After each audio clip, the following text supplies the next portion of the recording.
चमार जाति, जिसको कई राजनीतिक पार्टियां, राजनीतिक लोग और हमारे समाज के ही कुछ लोग अछूत कहते हैं, दलित कहते हैं। और यह सब उनका कहना किस उद्देश्य से है यह सबको पता है। ये ऐसे लोग हैं जो नहीं चाहते कि हिंदू समाज एक साथ मिलजुल कर रहे। ये ऐसे लोग हैं जो चाहते हैं ये सब आपस में हमेशा से ही लड़ते रहें। आखिर ये विधर्मी लोग कौन हैं? इनके बारे में तो आप सभी को अच्छे से पता है, लेकिन मित्रों, क्या चमार जाति के असली इतिहास से हम लोग आज परिचित हैं? क्या चमार जाति का यही इतिहास है कि उन्हें अछूत माना जाता था? आखिर चमार जाति का उदय कहाँ से हुआ? आखिर चमार जाति के इतिहास से जुड़ा वह किस्सा क्या है जिसे मुस्लिम वर्ग छिपा कर रखना चाहता है? इस्लामी शासन से जुड़ा और चमार जाति से संबंधित कौन सा है वह इतिहास जिससे आज भी हमारे समाज का एक बड़ा हिस्सा अपरिचित है? आज हम जानेंगे कि आखिर चमार जाति का उदय कहाँ से हुआ, आखिर चमार जाति का असली इतिहास क्या है, क्या चमार जाति के असली इतिहास से हम लोग परिचित हैं? आखिर चमार जाति का समाज में वह योगदान क्या है जिसके कारण आज हमें बड़े गौरव से इन लोगों का सम्मान करना चाहिए, लेकिन असली इतिहास से हम परिचित ही नहीं हैं। शायद इसमें हमारी गलती नहीं है, हमारे देश का एजुकेशन सिस्टम ही ऐसा है कि हमें जो चीज़ें जाननी होती हैं वह चीज़ें पता ही नहीं चलती। और सोशल मीडिया पर भी ऐसे लोग कम ही हैं जो इन मुद्दों पर अपनी बात रख सकें, क्योंकि जातियां आपस में लड़ती रहें, हिंदू समाज बिखरा रहे, यही तो विधर्मियों का उद्देश्य है। और ये लोग नहीं चाहते कि असली इतिहास आपके सामने आए। तो दोस्तों, आज मैं आपको बताने वाला हूँ कि आखिर चमार जाति का असली इतिहास क्या है। इसके प्रमाण भी आज मैं आप सभी के समक्ष रखूंगा। तो चलिए शुरू करते हैं आज का वीडियो। स्वागत है आप सभी का हिंदू डिस्कवरी पर। दोस्तों, चमार जाति के असली इतिहास को जानने से पहले चलिए हम थोड़ा विकिपीडिया पर इस जाति के बारे में खोजने की कोशिश करते हैं। जब हमने रिसर्च की तो हमें विकिपीडिया पर जो जानकारी मिली वह बेहद हैरान कर देने वाली। दोस्तों, विकिपीडिया के अनुसार चमार जाति को चमर वंशीय भी कहा जाता था। ये एक समय के क्षत्रिय पहचान से जाने जाते थे, लेकिन मुगलों ने जोर जबरदस्ती से इन चमर वंशीय सूर्यवंशी क्षत्रियों को चमार नाम का दर्जा दे दिया। विकिपीडिया के अनुसार मुगलों ने ऐसा इसलिए किया कि ये सूर्यवंशी क्षत्रिय इस्लाम कबूल करने से इनकार कर रहे थे। उन्होंने कहा कि हम पशुओं की चमड़ी से जूता चप्पल बना सकते हैं, लेकिन इस्लाम नहीं कबूल कर सकते हैं। फिर आगे बताया जाता है कि चमर वंश के क्षत्रियों ने चमड़े का काम छोड़कर खेती करना शुरू कर दिया, और आज इनको अहिरवार भी कहा जाता है और जाटव नाम से भी संबोधित किया जाता है। जाटव आज इनकी उपजाति है। और आपको बता दें कि ये दोनों चमर वंश के वीर सूर्यवंशी क्षत्रिय हैं। विकिपीडिया के अनुसार इसका रेफरेंस देते हुए कुछ संदर्भ बताए जाते हैं, जिसमें अंबेडकर टाइम्स में रिसर्च के साथ यह छापा गया था कि चमार महापंडित सूर्यवंशी है। 2016 में इंडिया स्पीक्स डेली में अंग्रेजी में एक रिपोर्ट छपती है जिसमें कहा जाता है कि जिन्हें आप चमार जाति से संबोधित करते हैं वे असल में क्षत्रिय थे जिन्हें मुगलों द्वारा चमार का नाम दिया गया। इसी तरीके के कई संदर्भ हमें विकिपीडिया पर देखने को मिलते हैं जहां पर चमार जाति के बारे में संक्षिप्त रूप से देखने को मिलता है। इसके अलावा एक और वेबसाइट जिसका नाम बहुजन इंडिया 24news.com है, हमने उसके पन्ने खंगाले। यह ऐसी वेबसाइट है जो लगातार दलितों से संबंधित मुद्दों को ही उठाती है और देश भर में हो रहे दलित मामलों से जुड़ी खबरों को प्रकाशित करती है। जब हमने इस वेबसाइट का रुख किया तो हमने यहाँ पर चमार जाति के असली इतिहास को जानने की कोशिश की। तो इस वेबसाइट में प्रकाशित है कि चमार जाति को कभी भी विदेशी आक्रांताओं ने उठने का मौका नहीं दिया। इनकी मुख्य भाषा पाली या प्रकृति भाषा थी, लेकिन इसकी लिपि के बारे में अभी भी पूर्णतया खोज नहीं हो पाई। विद्वान मानते हैं कि सिंधु घाटी की सभ्यता में मिली लिपि के अवशेष ही इनकी मुख्य लिपि रही हो। बहुजन इंडिया 24 न्यूज के मुताबिक चमार शब्द से ही प्रतीत होता है कि कुछ चमार जाति के लोग चमड़े से संबंधित व्यवसाय करते होंगे, परंतु इसके विपरीत चमार कोई जाति नहीं थी बल्कि राजशाही चमर वंश था और एक समय तक भारत समेत मध्य एशिया तक इसका शासन था। इसका शासन सिंधु नदी के दोनों तरफ था। इतिहास से पता चलता है कि कभी राजशाही चमर वंश भारत से ईरान और मध्य एशियाई देशों को मीठे पानी की सप्लाई करता था। गणित, विज्ञान, भवन निर्माण में पूरी दुनिया ने इसका लोहा माना था।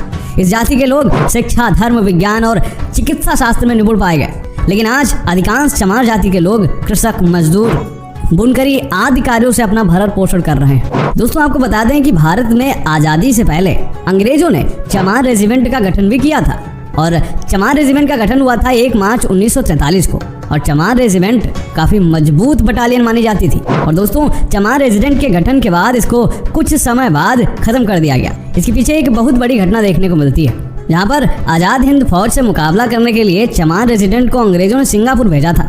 उस समय रेजिमेंट के कैप्टन थे मोहनलाल कुरील, जिन्होंने यह देखा कि चमार रेजिमेंट के सैनिकों के हाथों अंग्रेज हमारे अपने ही देशवासियों को मरवा रहे हैं। फिर क्या था, उन्होंने इसको आईएनए में शामिल किया और अंग्रेजों से भिड़ जाने का निर्णय किया। तब उन्होंने अंग्रेजों से लड़ते हुए सैकड़ों भारतीय सैनिकों की जान बचाई थी और चमार रेजिमेंट भंग कर दी गई, जिसके बाद कैप्टन मोहनलाल कुरील को भी बंदी बना दिया गया। फिर भारत आजाद होने के बाद उनको रिहा भी कर दिया गया। तो दोस्तों, अब आपने देखा कि कैसे चमार जाति का इतिहास न सिर्फ प्राचीन भारत में बल्कि आधुनिक भारत में भी कितना गौरवशाली रहा है। अब आते हैं चमार जाति के उस इतिहास पर जो कि सीधे तौर पर इस्लामी शासन को संदर्भित करता है, और वह ऐसा इतिहास है जो विधर्मी नहीं चाहते हैं कि यह आज लोगों के सामने आए, इसलिए शायद इसकी कभी चर्चा ही नहीं की जाती। दोस्तों, जब हम चमार जाति को लेकर इतिहास के पन्नों में जाते हैं तो हमें एक शख्स का नाम देखने को मिलता है जिसका नाम है सिकंदर लोदी, जिसका शासनकाल 1479 से 1517 तक रहा। सबसे खास बात यह है कि इसके शासनकाल से पहले पूरे भारतीय इतिहास में चमार नाम का उल्लेख ही नहीं मिलता। आज हम जिन्हें चमार जाति से संबोधित करते हैं, जिनके साथ छुआछूत का व्यवहार करते हैं, दरअसल वह वीर चंवर वंश के क्षत्रिय हैं, जिसका प्रमाण मैं पहले ही दे चुका हूँ। और सिकंदर लोदी ने चमार घोषित करके अपमानित करने की चेष्टा की। और यह बात मैं नहीं कह रहा, यह भारत के सबसे विश्वसनीय इतिहास लेखकों में से कर्नल टॉड कह रहे हैं। जी हाँ, कर्नल टॉड ने अपनी पुस्तक द हिस्ट्री ऑफ राजस्थान में चंवर वंश के बारे में विस्तार से लिखा है। इसके अलावा प्रख्यात लेखक डॉक्टर विजय सोनकर शास्त्री ने भी इस पर गहन शोध किया, जिसके बाद इन्होंने एक पुस्तक में इस शोध को प्रकाशित किया जिसका नाम था हिंदू चर्ममारी जाति, एक स्वर्णिम गौरवशाली राजवंशीय इतिहास। दोस्तों, अध्ययन के बाद पता चलता है कि इस चंवर वंश का उल्लेख महाभारत के अनुशासन पर्व में भी मिलता है। डॉक्टर शास्त्री के अनुसार प्राचीन काल में ना तो कोई चमार शब्द था और न ही कोई जाति थी। इसके अलावा एक बेहद फेमस मुस्लिम लेखिका है जिनका नाम है डॉक्टर हमीदा खातून। वो अपनी पुस्तक अर्बनाइजेशन में लिखती हैं कि मध्यकालीन इस्लामी शासन से पहले भारत में चर्म व सफाई कर्म के लिए किसी विशेष जाति का एक भी उल्लेख नहीं किया जाता है। हिंदू चमड़े को निषिद्ध मानते थे, हेय समझते थे, लेकिन भारत में मुस्लिम शासकों के आने के बाद इसके उत्पादन के भारी प्रयास किए गए। अब जरा आप सोचिए कि जब चमार जाति को हिंदू ही कहा जाता था और प्रत्येक हिंदू, फिर चाहे वह किसी भी जाति का क्यों ना हो, वह चमड़े से आज भी घृणा करता है। और हमारे तमाम दलित भाई ऐसे हैं जो पूजा पाठ भी करते हैं। अब जरा आप सोचिए कि जो लोग पूजा पाठ करते थे, जो हिंदू धर्म में आस्था रखते थे, आखिर वो चमड़े का काम कैसे कर सकते हैं? भारत में मुस्लिम शासकों के आने से पहले भारत में किसी भी प्रकार के चमड़े का काम नहीं किया जाता था, लेकिन जैसे ही मुस्लिम शासक आते हैं तब इसके उत्पादन के भारी प्रयास शुरू कर दिए जाते हैं और यह काम दे दिया जाता है चमारों को। लेकिन कैसे, चलिए ये भी जानते हैं। दोस्तों, तुर्क आक्रमणकारियों के काल में चमर राजवंश का शासन भारत के पश्चिमी भाग में था और इसके प्रतापी राजा थे चंवर सेन। इस क्षत्रिय वंश के राज परिवार का वैवाहिक संबंध था बप्पा रावल वंश के साथ।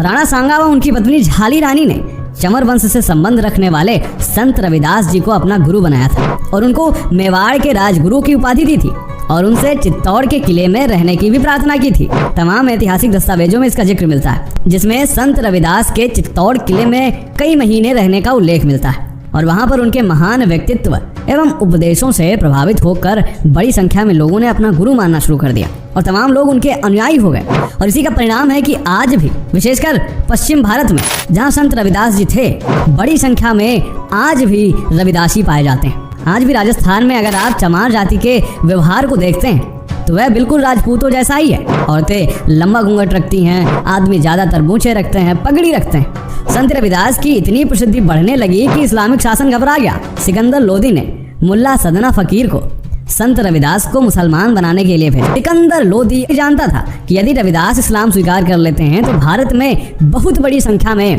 इस्लाम मतावलंबी हो जाएंगे, लेकिन उसकी सोच धरी की धरी रह गई।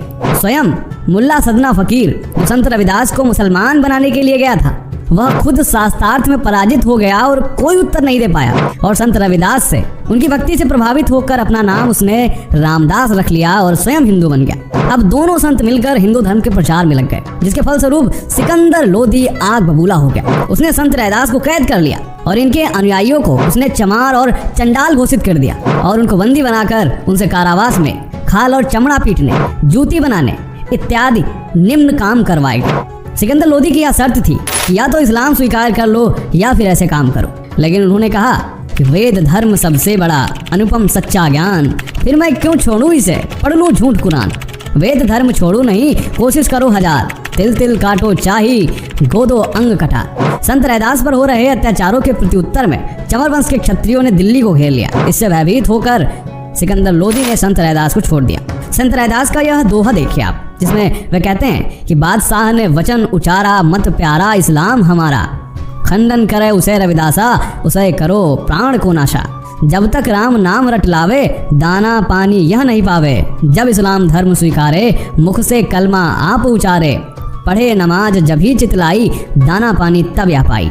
जिसमें संत रैदास जी कह रहे हैं कि बादशाह ने कहा कि उसे उसका इस्लाम धर्म प्यारा है, और संत रविदास जब तक इस्लाम धर्म को स्वीकार नहीं करता तब तक इसे भूखा रखो भले ही इनकी मृत्यु हो जाए। जब तक यह इस्लाम को नहीं स्वीकारते, अपने मुंह से कलमा नहीं पढ़ते, तब तक इसको खाना पानी ना दिया जाए। लेकिन समस्या तो यह है कि हमने और आपने कभी भी संत रविदास को अच्छे से पढ़ा ही नहीं। हमने उतना ही पढ़ा जितना हमें आवश्यकता है अपना एजेंडा चलाने के लिए, फिर चाहे वह हिंदू हो या फिर हमारे दलित भाई ही क्यों ना हो। अगर हम संत रविदास जी के दोहों को अच्छे से पढ़ते हैं तो उसमें साफ साफ उस समय के समाज का चित्रण है जो बादशाह सिकंदर लोदी के अत्याचार, इस्लाम में जबरदस्ती धर्मांतरण और इसका विरोध करने वाले हिंदू ब्राह्मणों व क्षत्रियों को निम्न कर्म में धकेलने की ओर संकेत करता है। चंवर वंश के वीर क्षत्रिय जिन्हें सिकंदर लोदी ने चमार बनाया और हमारे और आपके हिंदू पुरखों ने उन्हें अछूत बनाकर इस्लामी बर्बरता का हाथ और मजबूत किया। हमारा भी दोष इसमें बराबर का है। लेकिन देखिए, इस समाज ने पद दलित और अपमानित होना तो स्वीकार किया, लेकिन विधर्मी होना स्वीकार नहीं किया, और आज भी यह समाज हिंदू धर्म का आधार बनकर खड़ा हुआ है। नमन है ऐसी जाति को। तो दोस्तों, क्या सोचना है आपका चमार जाति के इस इतिहास के बारे में? कमेंट करके जरूर बताएं। मिलते हैं आपसे अगले वीडियो में, तब तक के लिए जय हिंद, जय भारत, वंदे मातरम। वेद धर्म सबसे बड़ा अनुपम सच्चा ज्ञान, फिर मैं क्यों छोड़ूं इसे पढ़ लूं झूठ कुरान। वेद धर्म छोड़ू नहीं कोशिश करो हजार, तिल तिल काटो चाही गोदो अंग कटा। संत रैदास पर हो रहे अत्याचारों के प्रत्युत्तर में चंवर वंश के क्षत्रियों ने दिल्ली को घेर लिया। इससे भयभीत होकर सिकंदर लोदी ने संत रैदास को छोड़ दिया।